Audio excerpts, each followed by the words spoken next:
America Israel நடத்திய தாக்குதலுக்கு Iran பதிலடி கொடுத்துள்ளது.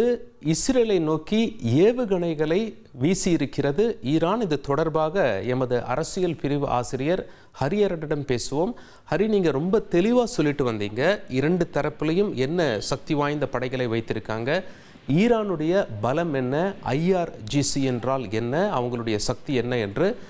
ஈரான் இப்போ பதிலடி கொடுத்திருக்காங்க, பதில் தாக்குதல் நடத்தியிருக்காங்க என்று சொல்லப்படுகிறது. உங்களுடைய தகவல்களை பதிவு செய்யுங்க. அது ரொம்ப இயல்பா எதிர்பார்க்கப்பட்டதுதான். கடந்த முறை இஸ்ரேல் தாக்கிய போதும் உடனடியாக தாக்குதல் நடத்தப்பட்டது. குறி இஸ்ரேல் மேலதான் இயல்பாக இருந்தது. சோ இஸ்ரேல் தான் இதை பிரியம்டிவா செஞ்சிருக்காங்க அப்படிங்கும் போது அதற்கு முன்னேற்பாடுகளோட தான் அவங்க இருக்கிறாங்கிறத பார்க்கிறோம். இப்போ பேசிக் கொண்டிருக்கும் போதே அங்க இருக்கக்கூடிய மருத்துவமனைகளை எல்லாம் அண்டர் கிரவுண்ட்ல செயல்படும்படி அந்த அரசு அறிவித்திருக்கிறது. இல்ல அதற்கான முன்னேற்பாடுகளை தொடங்க அந்த அரசு அறிவித்திருக்கிறது. நீங்க இஸ்ரேல் போய் பார்த்து வந்திருக்கிறீங்க. அங்க எல்லா இடங்கள்லயும் பாம் ஷெல்டர்ஸ் உண்டு, வீடுகள்ல உண்டு, எல்லா பொது பகுதிகளிலையும் உண்டு. அப்படிங்கிறதுனால அதற்கு அவங்க தயாராறாங்க. சோ மிசைல்ஸ் வரும்போது அதை தற்காத்து கொள்ள இந்த தற்காப்பு அமைப்புகள் உண்டு. அயர்ன் டோம், அப்புறம் டேவிட் ஸ்லிங், ஏரோ, இது போன்ற அமைப்புகள் உண்டு. இவை எல்லாமே ஷார்ட் ரேஞ்ச் மிசைல்ஸை எதிர்கொள்றதுக்கான சக்தியும் தன்மையும் தான் இருக்கிறது. தேர்ட் மிசைல்ஸ் சிஸ்டம் என்று சொல்லுவாங்க. அமெரிக்கா இஸ்ரேலுக்கு கொடுத்து தன்னுடைய படை வீரர்களை வச்சு அங்க இயக்கக்கூடிய மிசைல்ஸ், குறிப்பாக பாலிஸ்டிக் மிசைல்ஸை எதிர்கொள்றதுக்கான பாதுகாப்பு அரண்கள் அதெல்லாமும் அவங்க முடுக்கி விட்டுருக்காங்க. இது அமெரிக்காவும் இஸ்ரேலும் நெடுநாட்கள் திட்டமிட்டது. கிட்டத்தட்ட ஒரு 6-7 மாதங்களாக இது போன்ற ஒரு சூழல் வரும்னு அவங்க திட்டமிட்டதுதான். சோ திட்டமிடும் பொழுது பதில் தாக்குதல் வரும்னு தெரியும். அதற்கான தற்காப்பு இல்லாம அவங்க செஞ்சிருப்பாங்க.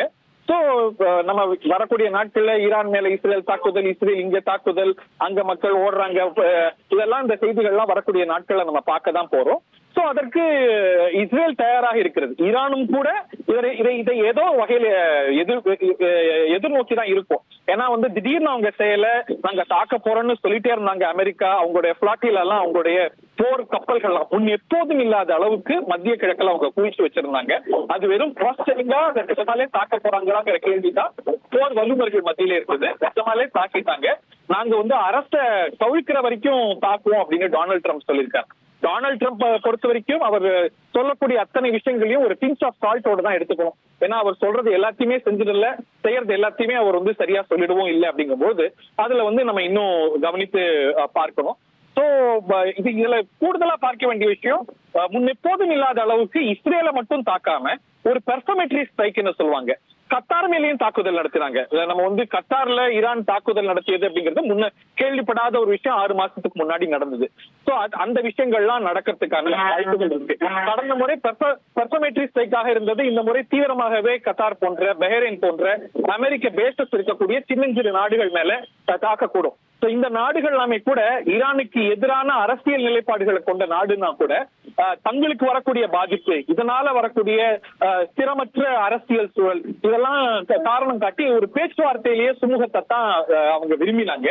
பட் ஆனா அதுக்கான சூழல் இல்லை அப்படிங்கிறத பார்க்கிறோம். ட்ரம்ப் அடுத்த கட்டத்துக்கு போயிருக்கிறாரு.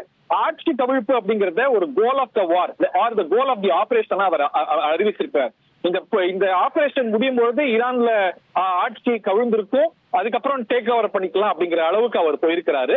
அந்த அளவுக்கு போக போகுதா, ஈரான்ல இருக்கக்கூடிய அரசு தப்பிக்க போகுதா, ஒருவேளை இந்த அயத்துல்லா கமேனியோடைய ஆட்சி கவிழ்ந்தாலும் கூட அடுத்து என்னங்கிற கேள்வி இருக்கு. அங்க ராணுவம் அப்படிங்கிறது ரொம்ப பலமா, இந்த ஐஆர்ஜிசிங்கிறது ரொம்ப பலமான அமைப்பு. சோ அவங்க டேக் ஓவர் பண்ணக்கூடுமா, இல்ல இந்த ஒரு கிளரிக்கல் ரெஜிம்லயே கமேனி தனக்கு ஒரு ஆபத்து ஏற்பட்டால் சக்சஷன் பிளான் எல்லாம் அவர் ரெடி பண்ணி வச்சிருக்கிறாருன்னே பார்க்கணும். சோ இதுக்கெல்லாம் ஈரான் தயாராகவே இருந்தது. கமேனிக்கு கிட்டத்தட்ட ஒரு 86 வயசு. அவர் இந்த நாட்டுடைய சுப்ரீம் லீடராக இருக்கிறார். அவர் தனக்கு ஏதாவது ஏற்பட்டா என்னங்கிற முன்னேற்பாடுகள் எல்லாம் செய்து வருகிறார். அதே போல ராணுவத்திலையும் தளபதிகளோ முக்கியஸ்தர்களோ தாக்கப்படும் பொழுது அவங்களுடைய சக்சஷன் பிளான் எல்லாம் அவங்க பிளான் பண்ணியே வச்சிருக்கிறாங்க. இதெல்லாம் கிட்டத்தட்ட இந்த ஒரு போர் பதற்றம், இதற்கான சூழல், இதற்கான ஒரு பில்டப் கடந்த ஒரு மாசமா, இன்னும் சொல்ல போனா 1 மாசத்துக்கு மேலாகவே, குறிப்பாக வெனிசுவேலா ஆபரேஷனுக்கு பிறகே இது கூடி வரத பார்க்கின்றோம். பேச்சுவார்த்தை கட்டெல்லாம் போய் அங்க தோல்வியை தழுவித்தான் வருகிறது. சோ 2 தரப்பும் இதற்கு தயாராக இருக்கிறாங்கன்னு பாக்குறோம். ஈரானை பொறுத்த வரைக்கும் அவங்க ஒரு வீடியோ கூட சில வாரங்களுக்கு முன்னாடி வெளியிட்டிருந்தாங்க. அமெரிக்கா எங்களை தாக்கும் போது இந்த டார்பிடோ அட்டாக் மாதிரி எங்களுடைய படைகள் எப்படி அமெரிக்கால போய் சப்மரீன்ஸ் மூலமா தாக்குதல் நடத்தக்கூடும், அமெரிக்காவை கதிகலங்க செய்யக்கூடும் அப்படிங்கிற மாதிரியான ஒரு சித்தரிப்பு வீடியோக்கள் எல்லாம் கூட வெளியிட்டு இருந்தாங்க. சோ போத் சைட்ஸ் வேர் பிரிப்பேர்ட். அது இந்த தருணம் வேணா சர்ப்ரைஸா இருக்கலாம், இந்த சனி ஞாயிறுல நடக்கும்னு கூட யூகங்கள் இருந்தது. அப்படி நியூஸ் பேப்பர் ரிப்போர்ட்ஸ் எல்லாம் வந்தது, சர்வதேச ஊடகங்கள்லாம் சொல்லணும். இதுல நம்ம கவனிச்சு பார்க்கணும், நேற்று வரைக்கும் நமது இந்திய பிரதமர் இஸ்ரேல் இருந்தார் அப்படிங்கறத பார்க்கிறோம். சோ இதெல்லாமே நடக்கிறதுனால நடக்காம இருக்கிறதுக்கான வாய்ப்பு இருக்கோ அப்படிங்கிற ஒரு ஃபசாட் அவங்க கொடுத்திருக்க கூடும்.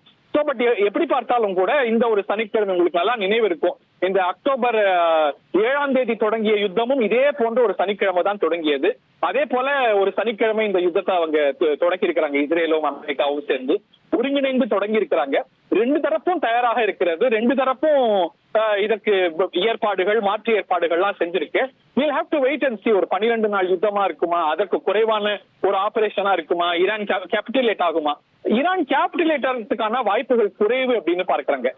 ஏனென்றால் இந்த ரெஜிமுடைய இந்த அயத்துல்லா ரெஜிமுடைய நோக்கம் அப்படிங்கிறது, நம்ம அமெரிக்காவுடைய கோரிக்கைகள் எல்லாம் ஏற்றா நம்ம இன்னும் பலவீனம் தான் போடுவோம், நம்ம இறுதி வரைக்கும் போராடணும், ரெசிஸ்டன்ஸ் கொடுக்கணும், எதிர்கொள்ளணும், நம்ம எளிமையா நம்ம விட்டு கொடுத்துட கூடாது, we'll have to fight tooth and nail அப்படிங்கிறது தான். அதை தான் எங்களுடைய நோக்கம். நாங்க மாற மாட்டோம், நீங்க சொல்றீங்கிறதுக்காக எல்லாம் நாங்க எங்களுடைய நிலைப்பாடுகளை மாத்திக்க மாட்டோங்கிறது தான் அவங்க நிலைப்பாடாக இருக்கிறது. how far Israel and US will go, how far Iran will go, அதுல என்ன மாதிரியான மாற்றங்கள் வரப்போகுது. இதுல இன்னொன்னு கவனிக்கத்தக்க விஷயம், ட்ரம்ப்டைய குறி ஈரான்ல ஒரு நல்லரசு அமையணுங்கிறதெல்லாம் தாண்டி அங்க ஈரான் ஒரு எண்ணெய் வளம் இருக்கக்கூடிய, ஆயில் ரிசோர்சஸ் அதிகமா இருக்கக்கூடிய, உலகத்திலேயே ரொம்ப அதிகமா இருக்கக்கூடிய ஒரு பகுதி. சைனா, ரஷ்யா போன்ற பகுதிகள் ஈரான்ல இருந்து வரக்கூடிய ஆயில பெருமளவுக்கு நம்பி இருக்கிறாங்க. இந்த சாங்ஷன்ஸ் எல்லாம் தாண்டி அங்க போயிட்டு இருக்கு. சோ ஈரானுடைய எண்ணெயும் கூட ட்ரம்புடைய குறி. எப்படி வெனிசுவேலால ஆட்சி மாற்றம் செய்து அங்க இருக்கிற எண்ணெய் வளங்கள் எல்லாம் அவர் தனதாக்கி கொண்டாரோ, அது போன்ற ஒரு திட்டமும் அவருக்கு இருக்கிறது. அவ்வளவு தூரம் போகுதாங்கிறத பொறுத்து பார்க்கணும். நிறைய ஒரு ஸ்டார்ட்லிங் அலிகேஷன்ஸ் அவர் வச்சிருக்காரு. ஈரானுடைய இந்த ப்ரோக்ராம்ஸ் எல்லாம் வெறும் இஸ்ரேல் அமெரிக்காவை தாண்டி ஐரோப்பிய தேசங்களையும் குறி வைக்கக்கூடியவை அப்படிங்கிறார். ஐரோப்பியாவையும் குறி வச்சுதான் அதை செய்யறாங்கிறார். ஒருவேளை அவர் மைண்ட் கேம் ஆடலாம், ஏன்னா யூரோப்பிய தேசங்கள் போற இது மாதிரியான ஆபரேஷன்ஸ் அவ்வளவு எளிமையா ஊக்குவிக்கிறது இல்லை, அவங்க ஸ்டெபிலிட்டியை தான் விரும்புறாங்க போது ஐரோப்பாவையும் தங்க பக்கத்தை இணைக்கிறாரு அப்படிங்கறத நம்ம பார்க்கிறோம். What sort of implication it will lead அப்படிங்கறத பொறுத்திருந்து பார்க்கணும். ஈரான்ல உள்நாட்டு கலவரங்கள் கடந்த சில வாரங்களாக நடந்து வந்தன, நாடு தழுவிய அளவுல நடந்து வந்தது, அங்கங்கே நடக்கும். இப்ப இந்த ரெஜிமுடைய ஈரான்ல இருக்கக்கூடிய ரெஜிமுடைய ஒரு கோர் பேஸா பார்க்கப்படுறது கோம். அதுல இருந்துதான் கொமேனிங்கிற ஒரு பேரே வருது. அதுதான் இன்னைக்கு தெஹரான் ஆட்சி பீடம் என்றாலும் கூட அவங்களுக்கு சித்தாந்த பீடம் அப்படின்னு பார்த்தா கோம் தான். அந்த கோம்லயே இந்த மாதிரியான கிளர்ச்சிகள்லாம் வந்ததை நம்ம பார்த்தோம். இதுதான் சரியான சூழல். அங்க உள்நாட்டிலேயும் அவங்களுக்கு தலைவலி இருக்கு, போராட்டங்கள் இருக்கு. அதனால இதுதான் அங்க ஒரு இன்ஸ்டபிலிட்டியை பயன்படுத்தி நம்மளுடைய கோல்ஸ் அடையறதுக்கு சரியான தருணம்னு இஸ்ரேலும் அமெரிக்காவும் கூட்டாக இதை முடிவு செஞ்சிருக்காங்க. we'll have to see how far it goes. இதோடைய விளைவு என்னன்னு. உங்களுடைய தெளிவான தகவல்களுக்கு நன்றி ஹரியரன். உங்கள் தந்திவன் தொலைக்காட்சியில் காதலும் கலகலப்பும் நிறைந்த ஒரு புத்தம் புதிய ஃபேண்டசி தொடர் ராஜா ராணி தினமும் இரவு 8 மணிக்கு.